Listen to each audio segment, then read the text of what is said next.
शांति। आज 19 फरवरी 2025 है और आज के बाबा के अव्यक्त इशारों में भी कल की तरह बाबा हम बच्चों को अंडरग्राउंड जाने के लिए, अंतर्मुखी बनने के लिए कह रहे हैं। जहाँ कल बाबा ने अंतर्मुखता के हमें फ़ायदे बताए थे, सारी इन्वेंशन भी अंडरग्राउंड होती है बाबा ने कहा, तो आज बाबा एक और प्राप्ति उसमें ऐड कर रहे हैं, वो है रमणीकता। तो आइए जानते हैं अंतर्मुखता की विशेषता आज के बाबा के अव्यक्त इशारों से। अपने को सदैव अंडरग्राउंड अर्थात अंतर्मुखी बनाने की कोशिश करो।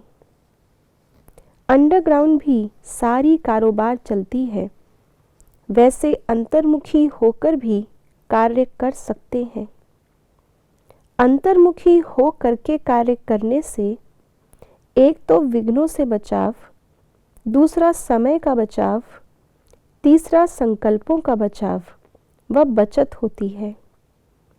एकांतवासी भी और साथ साथ रमणीकता भी इतनी ही हो। आज बाबा ने कहा कि जैसे दुनिया की कारोबार भी अंडरग्राउंड चलती है, आप देखें कितनी सारी इंडस्ट्रीज़, उसका आधार अंडरग्राउंड से है, उसका कनेक्शन अंडरग्राउंड से है। जैसे पेट्रोलियम इंडस्ट्री है, पेट्रोल कहाँ से निकलता है? अंडरग्राउंड से। पानी कहाँ से निकलता है? कुएं में, अंडरग्राउंड से। ऐसे ही जितनी भी आज ये इंटरनेट के द्वारा हम साधन देख रहे हैं, इसकी भी सारी कनेक्शंस कहाँ पर हैं, कैसे जाती हैं? अंडरग्राउंड से। ऐसे ही कई बार तो युद्ध भी अंडरग्राउंड समुद्र के नीचे चलते हैं। जो भी आज विनाश का कारण बनेगा, उसमें भी जो ये हलचल है वो भी अंडरग्राउंड से। तो स्थापना का कार्य भी, विनाश का कार्य भी, पूरी कारोबार आज दुनिया में अगर हम देखें अंडरग्राउंड चल रही है। रत्न भी कहाँ मिलते हैं? तो कई जगहों पर खुदाई होती है, कई बार समुद्रों के नीचे जाकर के देखते हैं तो वहाँ पे रत्न है, पूरे के पूरे शहर मिलते हैं। जीवन भी देखा जाए तो जल के नीचे कितना जीवन है, कितनी वैरायटी, जितना थल पर उतना ही जल के अंदर।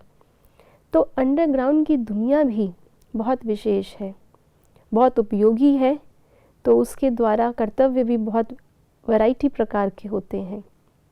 तो ऐसे ही बाबा ने कहा कि जब हमारी स्थिति अंडरग्राउंड अर्थात अंतर्मुखी हो जाएगी, तो स्थापना का कार्य भी तीव्र होगा।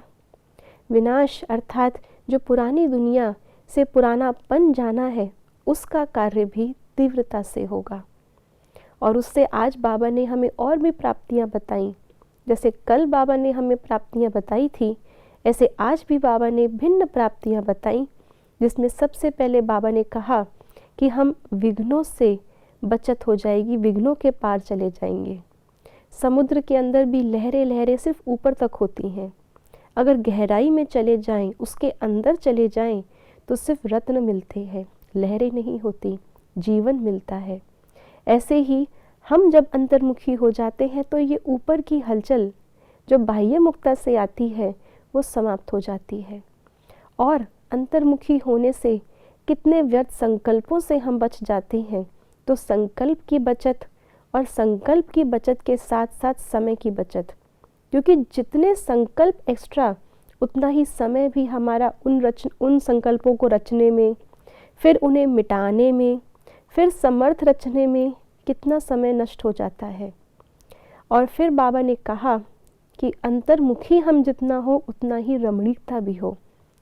जैसे सागर के अंदर अलग अलग कलर के रत्न मिलते हैं, तो जब हम अंतर्मुखी बनते हैं तो हम दुनिया से कट ऑफ नहीं होते, लेकिन अपने अंतर के गुणों के साथ, शक्तियों के साथ जब हम बाहर आते हैं तो हम सबको वो ज्ञान के, गुणों के हीरे मोती दे सकते हैं, जो जैसा उसको वैसा दे सकते हैं।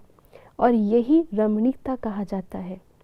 रमणीकता का मतलब हमेशा हंसते रहना, ठिठोली करना नहीं, मजाक करना नहीं, लेकिन हर आत्मा की जो विशेषता है उसको दिखते हुए उसके साथ वैसा ही बर्ताव करना, उसको वैसी ही प्राप्ति कराना, ये वास्तव में क्रिएटिविटी अर्थात रमणीकता है।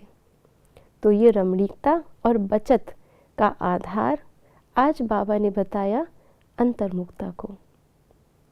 ओम शांति।